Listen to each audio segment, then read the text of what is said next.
How many of you ate rocks this morning for breakfast? You had a rock? What was it? Sugar. Sugar? That's a rock, yeah? You had a rock, Matt? Oh, no. I bet you all had rocks. What am I thinking of? What? Vitamins and minerals. Mineral? Rock? Okay. You probably didn't eat that rock in this form, but you did have a rock. And this is starting our discussion of the digestive system with the function. Now, last period, I read out the function to them, and they all just looked at me. Okay, that was interesting. You think you might want to actually write it down somewhere? Might be useful, right? Unless it's you absorbed it in your brain and you'll never forget it, you might want to write it down. You see, when we eat, to us, it's like eating this rock. If I gave you $1 million, you think you could eat this rock? No? You wouldn't do it for $1 million? Oh man, I would. Who would do it for $1 million? Okay, tell me, Andrew, how would you eat this rock for $1 million? Maybe like squish it up. Squish it up? Like crush it. Crush it, okay. Hit it with a hammer, break it into powder, and then add it to water or a milkshake or something. That's what I do, okay. Yes, you could eat this rock. And in fact, if I offered you even more money, you might be able to eat even a bigger rock. What might seem impossible, eating this giant rock, is possible. And that's the function of our digestive system, is to take something and break it down small enough that it can go to the, what's eating this? What's the end result? What actually has to eat it? No? What needs the food? When you say you, what do we mean? What are the actual things that are eating and using that food? I heard a little bit over here. It's the cells, guys. Remember? Cells. Now this is a plant cell, but an animal cell is the same thing. This thing breathes in, just like you breathe in. When you breathe in, it's to give this the air it needs. This thing breathes out. This thing drinks. This thing pees. This thing eats. This thing poos. Put another way, it takes in stuff and it gives off waste. Okay? And you have to give it the rock. You have to give it food. To that cell, saying you're going to eat this rock, it's like me saying to you, you're going to eat that mountain over there. There's no way you're going to get that in your digestive system like that. What you have to do is take that big chunk and you have to break it down and get it to small, microscopic things that can travel into the blood and be carried to the cell. Okay? The function of the digestive system is to break the food down into a form that can be used by the cells.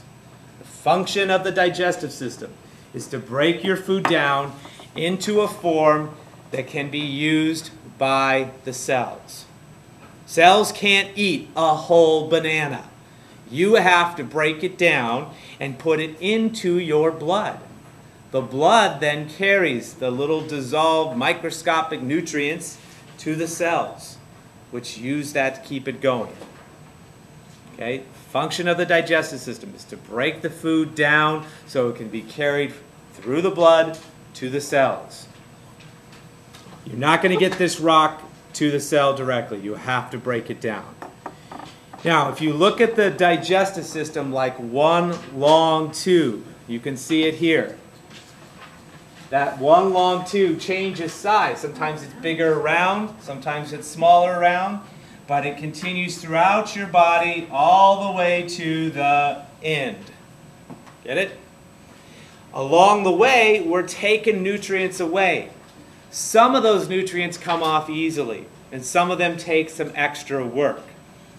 But at the end, we're going to try to extract, we're going to try to pull out as much of the good stuff out of that food as possible. So what I like to think of is a car wash. Digestion is like your car going through a car wash. At some points in the car wash, you're adding stuff. Adding water, adding soap. At other points, you're taking stuff off. Maybe you're just taking off the dust at some points, and at other points there might be that tough grime on the wheels of your car. That grime is going to require special chemicals to get it off. And then as we reach the end, what happens towards the end of the car wash? You dry it off, exactly. And then you're on your way, so to speak. Treat food just like a car going through a car wash.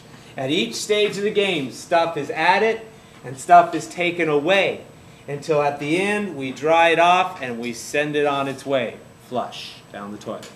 Get it? Okay, so that's kind of the overview of this. Now, let's start by answering this question. Where does digestion begin? It's a trick question, just like this one. Nope. Before that. Nope, not intestines. Before that. The very first thing, where does it actually begin? What gets the ball rolling? Before the teeth. Nope. Nope. Oh, we were close back there. Smell, sight, brain. It actually starts in your brain. You don't even have to see food or smell food.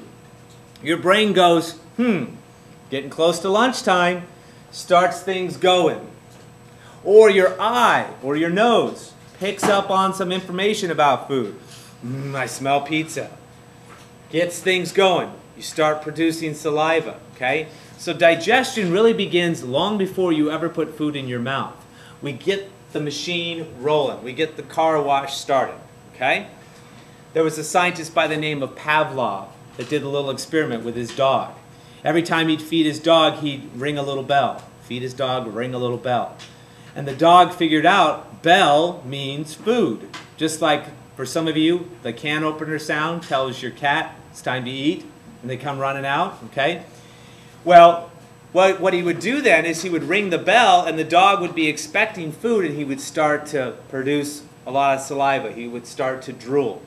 So it is true that just the thought of food will get things started. Okay? The next step is the mouth, as you mentioned. We put food in our mouth. And this next term, for whatever reason, students just laugh. I haven't figured out why. Maybe you guys can explain it to me. But the term for chewing is mastication. There it goes again. Everybody starts laughing. I don't understand it because mastication is completely natural, completely normal. Everybody does it. And it's the one word that everyone seems to remember for the quiz. I don't know why. You know, if there's some silly, weird reason for remembering a word, more power to you if you can remember it for a long time. All right. So, the tools that help you masticate, chew, are your teeth, of course. Are we done with this now? The teeth come in different versions depending upon what we're trying to do. If you're going to take a bite out of an apple, you're going to use the sharp ones that cut. If you're going to take a bite out of this rock, you hopefully won't use those same teeth. You know that you'll have to do it a different way. It's too hard. The cutting teeth in the front, you guys all know, are the... Thought you knew. Incisors, yes. Incisors. I-N-C-I-S-O-R-S. This is on the other side. I am going through your outline pretty much in the order listed. The incisors. A lot of people remember incisors sounds like scissors in scissors. They cut. In addition to having the name of the tooth, you should also have what kind of teeth they are. They are your cutting teeth. Whether you write that on the front or by it here, I don't care. But that's part of the note-taking, is adding in more than just the term. Have you guys heard of a skeleton outline before? A skeleton outline is an outline with the key points but no explanation. It's just to give you a guide about what the person's saying when they speak to you. You then have to fill in all that information. Like in this case, the definition. Those are your cutting teeth. There's 4 of them, the central and lateral incisors. You don't have to know that. The ones to the side of it, the 2 red ones, are your cuspids. No, those come later. Cuspids or canines. And these would be your puncturing and tearing teeth. Of course, you know that these teeth are also the ones that would be the fangs on a dog, a canine, or on a cat. If you had to puncture the jugular vein on your prey, you'd use your canines too, just like a vampire. So cuspid means the edge or point, and these teeth have a single edge or point to them. So they're great, they're kind of like a comb. Great durable teeth for puncturing. Better at tearing stuff away than these teeth. If you try to tear with your incisors, they're likely to break on you. Then we get more durable as we go back. Of course, the green ones at the back, we'll skip ahead to those. What are those called? Molars. And your molars are your grinding teeth. The last molar on either side is referred to as your wisdom teeth. Not because you get wise, just because you have extra teeth back there, but because presumably as you get older, you get more wisdom. And when you reach your 20s, it's usually when your wisdom teeth start to appear.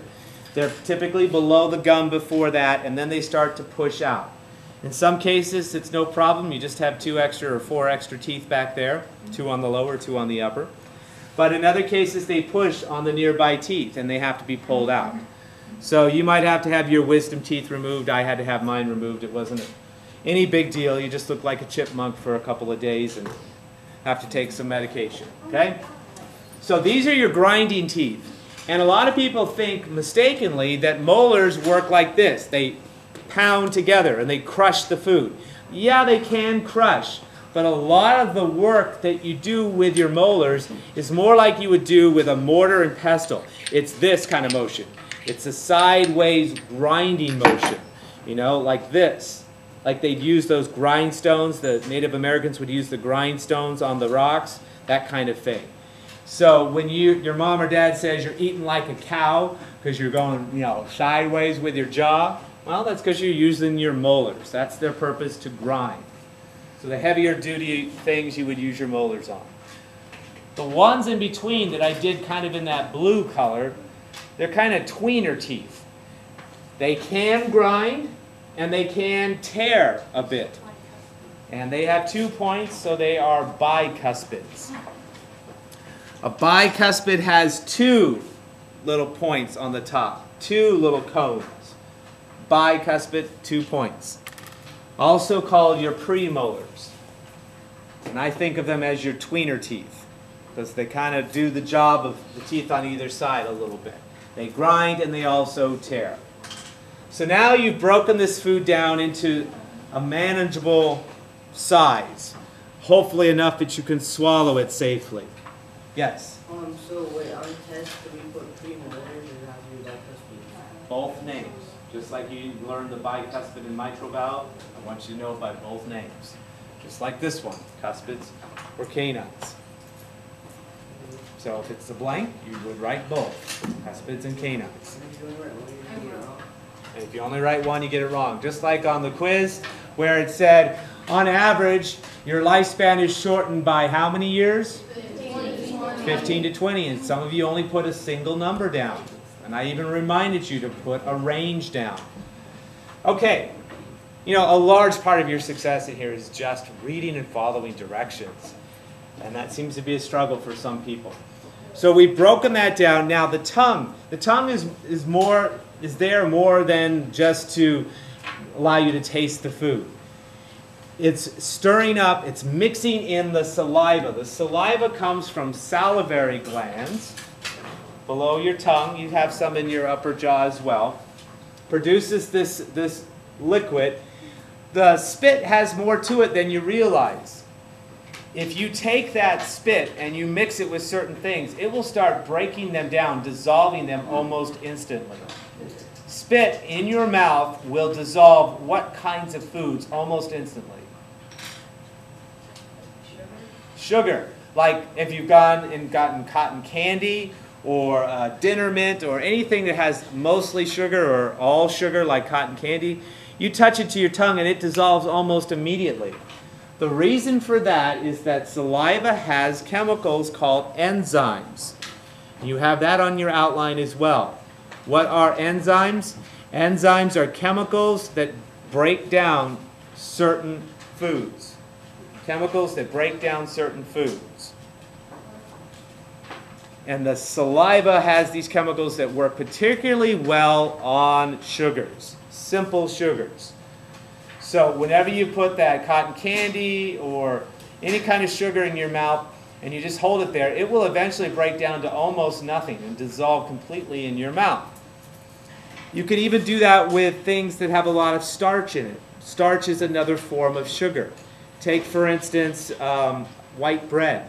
Ever taken a wad of white bread and just suck on it for a while? Okay, it will eventually dissolve down to a paste to where it's almost nothing. Because sugars are easy to break apart. Now let's go back to my car going through a car wash example. The sugar would be like the dust on the car. That's easy to take off. That we can break off the car with a little bit of water and a little bit of elbow grease. It comes right off.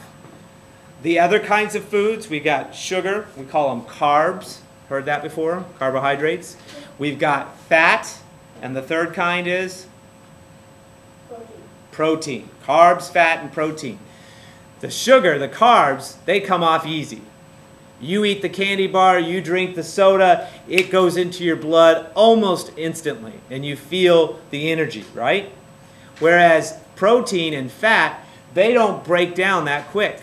That would be like the tough grease and stains on the car that you're really going to have to work on. You're going to have to put some heavy-duty chemicals on that, and you're really going to have to rub and work on it a while to get those out. Does that make sense? So we're able to dissolve and break down the simple sugars, the carbs, in our mouth alone. Question in the back. How do you spell this? It's on the other side of your outline. Okay? S-A-L-I-V-A-R-Y. All these are on the other side of the outline, okay? All right, the tongue, of course, I didn't identify that, but you know the tongue. So the tongue is going to take the saliva and mix it with this chewed up food. Think of the tongue as like the spoon in the mixing bowl of your mouth, okay? So here's your mouth, you throw in all the different pieces of food and you mix it up, you stir it up with the tongue. Also think of the tongue is like the boards in hockey, you know? They keep the players from being thrown out of the hockey rink when they hit the side. Well, when you're chewing on that food and it falls off your molar, your tongue says, hey, get back into play. And it pushes it back up on top of the molars so you can continue to work on it. So a couple purposes there. The tongue has got to keep the food on the teeth so you can chew it. How many times are you supposed to chew before you swallow? No one's been told? Until you feel like you're done? How many of you, when you take a bite of a burger, chew it less than 5 times before you swallow? Oh, come on. That's me for sure. Maybe 2 or 3 times when I'm hungry. The rest of you are all lying. How many chew it 10 times or less before you swallow? How many chew it more than 10 times? See, you weren't raising your hand. You're a bunch of chickens. What I'm asking you is how often do you chew your food? And most of us don't chew it very often at all. You put a bite in your mouth, you chew it a couple of times, and then you swallow. Most of you are claiming that you chew it more than 10 times before you swallow. You didn't raise your hand. So that's telling me that you chew it like 30 times before you swallow? 20 times? How many times? 3 or 4. Like me. Like the first group that raised their hand. Okay. And the problem with that is, yeah, it goes down, it goes to the stomach, and you get your nutrients out of it. But you didn't do the job here. You passed the buck to someone else. Someone else has to work on that food. Someone else has to break this piece down to a size that a little microscopic cell can absorb. And that means all the rest of your digestive system has to work overtime. And you pay the price. It's not good on your digestive system over time. That's why it's better to chew it a lot of times in your mouth, do more of the work up front, so this doesn't have to work as hard. The other advantage is when you chew your food a lot, you slow down how long it takes you to eat, and you feel full sooner. And then you don't stuff your face, and then you don't gain a lot of unnecessary weight because you realize you're full before it's too late. That's one of our problems here in America. It's not just the fast food, it's the fast food mentality. I've got to eat this burger in 2 minutes so I can get to soccer practice and then run home and do homework. If you took the time to eat your burger over the course of an hour or 45 minutes, maybe now your stomach would know, hey, we're full. We don't actually need another burger. Got it? Just a little tip, a little health tip for you. All right, so now the food has been chewed up. We've mixed it with the saliva that has those special enzymes in it. We're going to swallow one mouthful of food. A mouthful or swallowful of food is called a bolus. You can see it under esophagus there. This is your esophagus, or food tube. A bolus is one mouthful or swallowful of food. When you swallow, you think you have total control over your swallow. The truth is, you don't. All you control is just the beginning. You start the swallow.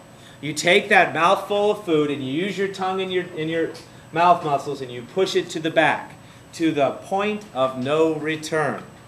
Once it reaches that point, the swallow happens automatically. You know this if you've ever tried to give a pill to an animal, okay? When I had to give pills to my cat, you know, cats are really hard to trick. You try to wrap it up in other food and they just eat around it and spit out the pill. Ever had a cat do that? Okay, you know what I'm talking about. So my cat was really finicky like that, so I had this little stick-like thing. It was like a syringe. It's called a pillar, and you put the pill in the end, and you push the little plunger, and the pill shoots out the end of the thing. So you open the cat's mouth, and you stick that thing in there, and you shoot the pill to the back of their mouth. People said last period, you're going to make them choke. No. Pill goes back there, and the back of the throat detects this, and it automatically starts to swallow. The epiglottis does its thing to make sure it doesn't go down the windpipe. Instead, it sends it down the esophagus. Okay? One bolus, one swallowful of food goes down the esophagus.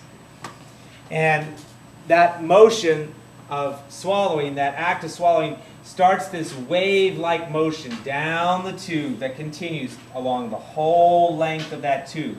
In some places it's slower than others, but it continues throughout the whole length of the tube. And I'll show you that here in just a second. But the esophagus, remember, it is this flattened tube. It can stretch tremendously. If you've ever swallowed something that you intended to chew, like maybe ice, you know what that feels like going down as it stretches your esophagus and pushes up against the bones of your neck. It's pretty painful, okay? All right, so when you guys swallow right now, if you just swallow and you feel like you have control over that, all you're doing is taking some spit, throwing it back there, and then the rest happens automatically, just like it did for my cat. Of course, if you didn't get the pill far enough back, then the cat goes until they can get it back out, and then they spit it out on you. You've got to get it way back here, and then it's that point of no return. All right, let me demonstrate now what happens in this tube. All the rest of the tube then pushes the food through, sometimes faster than others. And this motion is called peristalsis, and Mitchell's going to help me demonstrate. All you need is two pieces of the tube. So hold your hands up like this. And when I say your number, this is number 1, this is number 3, you're going to squeeze. 1, 3. Okay. Hold them up here. I'll be the rest of the tube. 1, 2, 3, 4. Got to keep it close. Okay. 1, 2, 3, 4. That's swallowing. Or we can have this. 4, 3, 2, 1.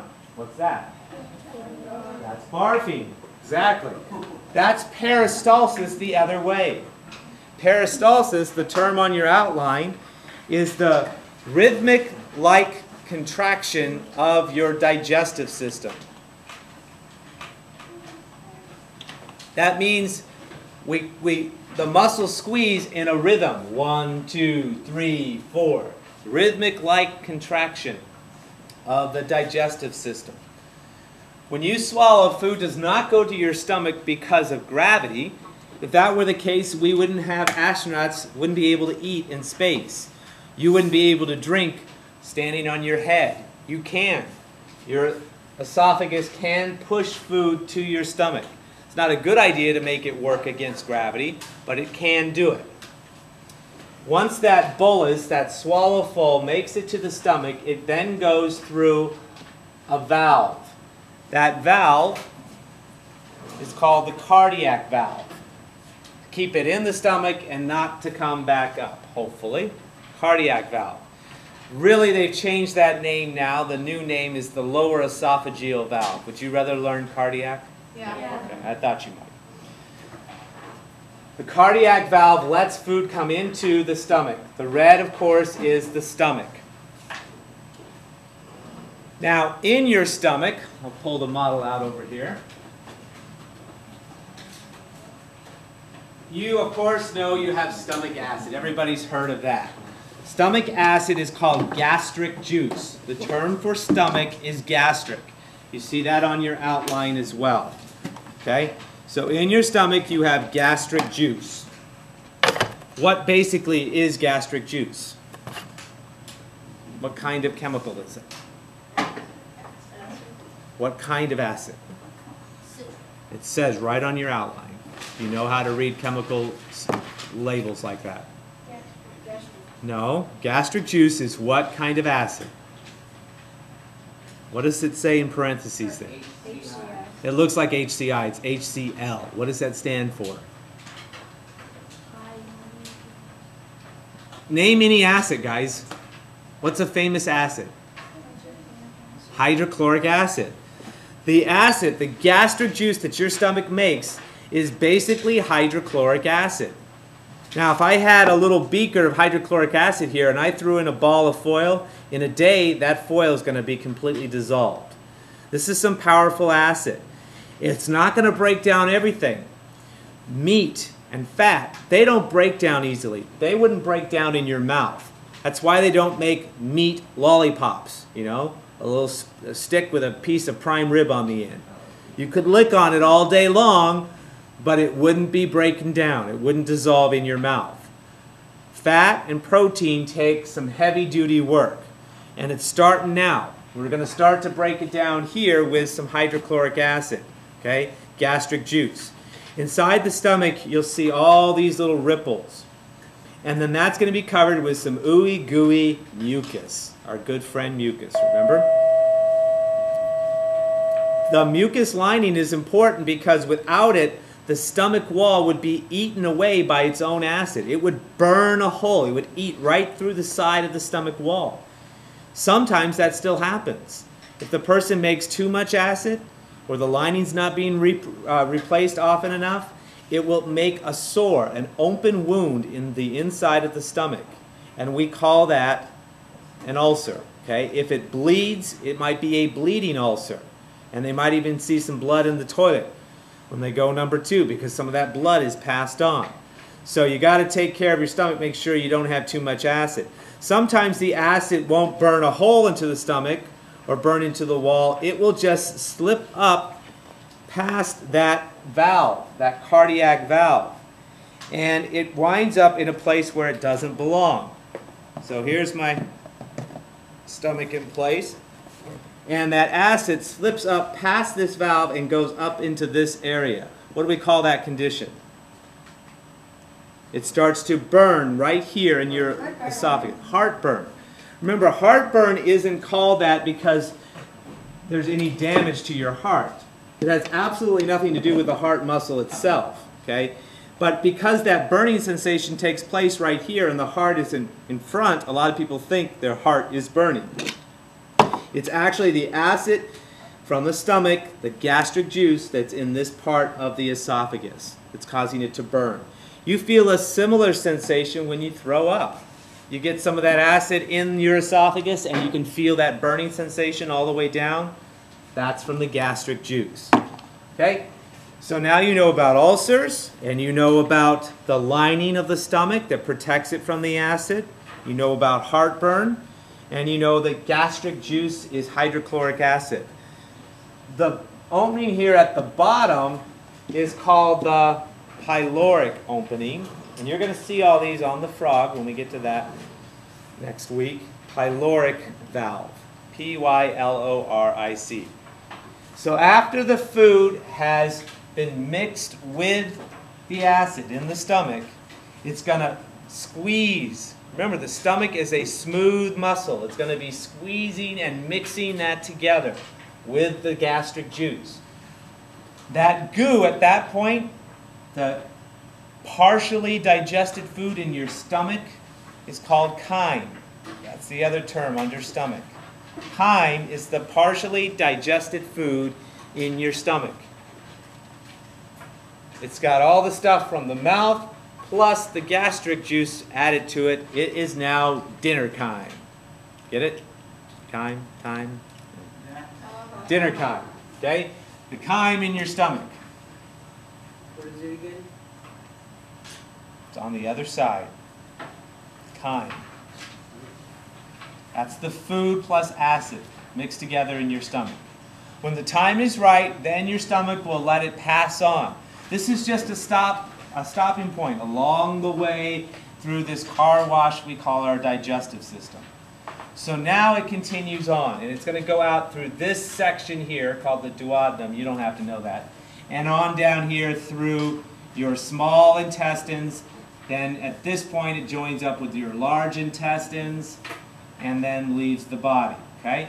But we have to do some more work. We haven't gotten much of the nutrients out. We need to do a lot more work with that. To get the fat and the protein out, we really got to add some powerful juices, some powerful fluids. And those fluids come from two different organs, the liver and the blue one here. Anyone know the name of that? It is on your outline. Pancreas. The liver and the pancreas. The liver is the green one. The pancreas is the blue one. Okay? Now, your liver has a lot of different functions. Digestion is just one of those. Pancreas does some other things besides what we will be talking about. But what I want to focus on now is the largest internal organ, your liver, which, by the way, is the largest internal organ on the frog as well. What is the largest organ on people all over, not just internal? Skin. Skin is your largest organ, period. The liver is the largest internal organ. Okay? Takes up a good chunk of your abdomen right about here on the right-hand side. This also has some jobs in dealing with the alcohol that goes through your blood. You see a giant blood vessel here on the back. And because this has to work extra hard when you drink alcoholic beverages, it gets damaged. And when it gets damaged, it enlarges. Let me just tell you a quick story here. This girl was 15 years old. She was complaining of difficulty breathing. So she went to the doctor, and the doctor did an exam and quickly discovered that her main problem was she had been drinking since she was about 8 years old. Large amounts of strong alcohol. And the reason she was having a hard time breathing is that her liver, that should have been this big, she was a tiny little girl, was bigger than a basketball. It had enlarged tremendously from all of that alcohol abuse. And she was having a hard time breathing because this was pushing up here on her lungs. Okay? And so just another reason not to get into alcohol, because it does some permanent damage, and in her case she died before she was 18 years old. Couldn't kick the habit of alcohol. On the back of the liver, you have a little receptacle. Some of you may know people who've had this removed. Or maybe they had stones. Little rock formations form inside this, and they had to have them cut out. What am I talking about? No? I think you said it, Tiffany. No? Gallbladder. Someone said it over there. Gallbladder. This is the gallbladder. A bladder is simply a container for something. And this container holds an important digestive fluid called bile. Your gallbladder is located on the back of the liver, and it holds a fluid called bile. You make almost a liter of that a day. Okay? So this is half a liter. Imagine 2 of those a day. This thing keeps making more and filling up this bladder with it. And then it squirts it out into this part of your digestive system to help break down fat. Fat is the tough grease on the car. That takes the extra work. So the bile helps break down the fat. Large globules of fat you can see there, okay? It's this yellowish, brownish, olive green kind of colored fluid, and sometimes you see some of the remnants of it when you barf. Okay? The other thing that the liver does for you with its bile is it breaks down worn out red blood cells. The guys that carry good stuff to our cells, oxygen to our cells, they don't live forever. Okay, they're truck drivers and they get burned out. And every now and again they have to be replaced with brand new ones. And this leads us to the fun fact of the day. You ready for the fun fact of the day? No? Yeah. Brianna knows better. This is going to be gross. You're right, it is gross. The reason poop is brown is because of the old, worn-out red blood cells. Think about it. When you bleed on something and you leave it there and it dries, it turns a brownish color. Think of a scab. Red blood cells, same thing. They make up a large portion of the color of feces. Of course, there's also the food that's not being digested in there. Yes? Yeah, I'm not trying to be disgusting or anything, but like when I was 10, I had like this cotton candy ice cream. It was like pink and blue. Your poop was pink and blue? Yes. Cool.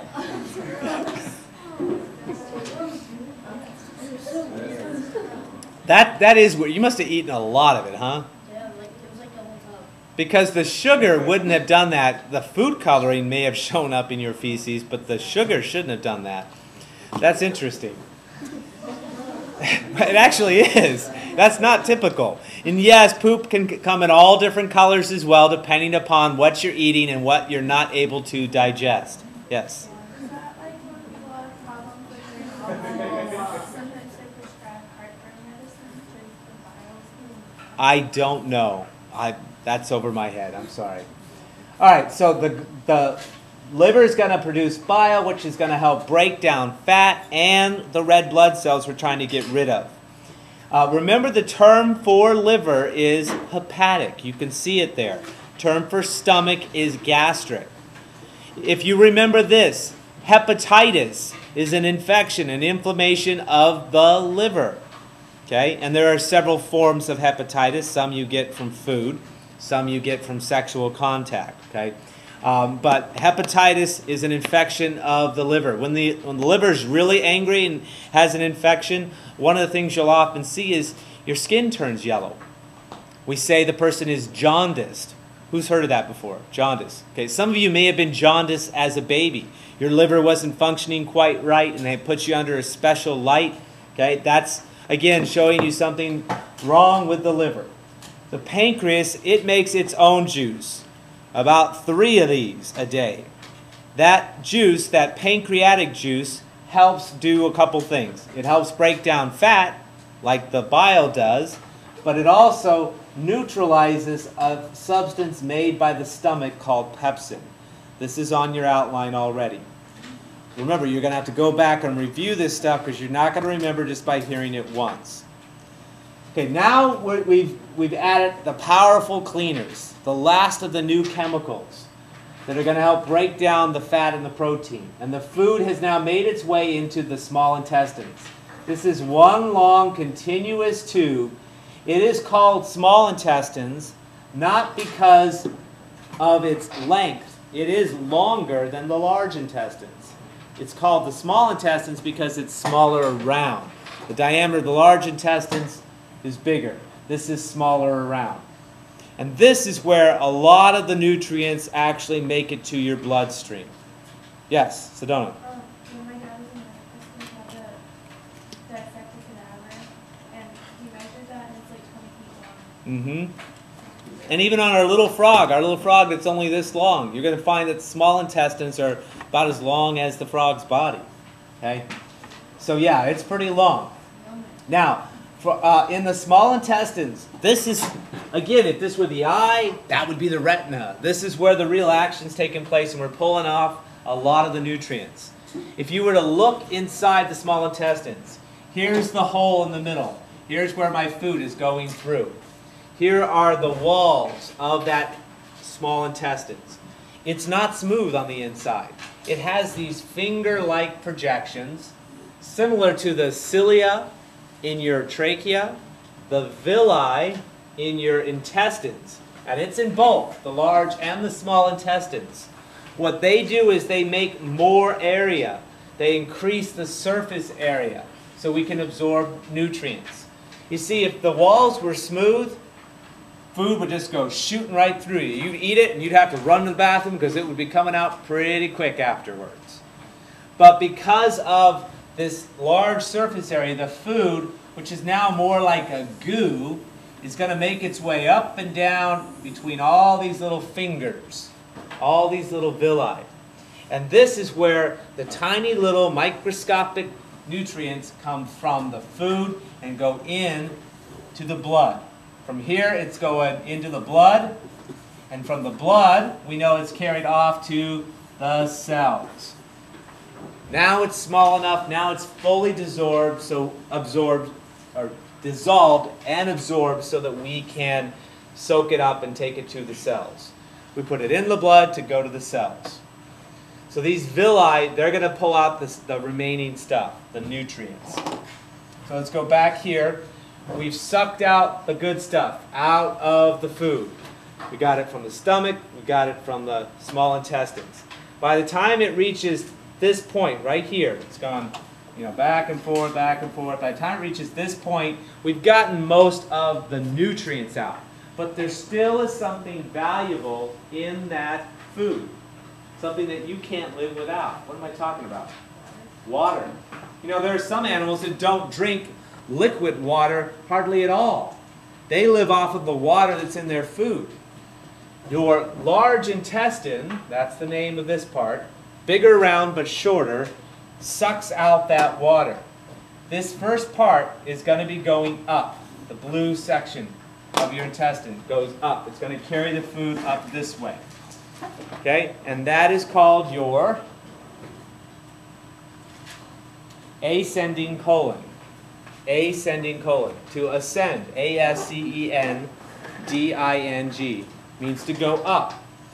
And the A reminds you of that. It's almost like an arrow pointing up. Go up. Okay? Ascending colon means going up. The next one, this section that goes across, is called the transverse colon. The top part of the T is going sideways, reminding you this goes sideways. Transverse colon. If we have ascending colon, we must also have what? Descending colon. D for down. This section goes down. Descends. Occasionally you might get a little microorganism. Maybe you drank some bad water someplace. And your large intestines shut down. The first symptom of that is what? What's a common symptom? You're sick and your large intestines have shut down. What are you going to notice? Wait, darker pee? Nope. This has nothing to do with pee, guys. This is the digestive system. The urinary system we'll get to next. What's your first clue? When the large, think about what the large intestine does.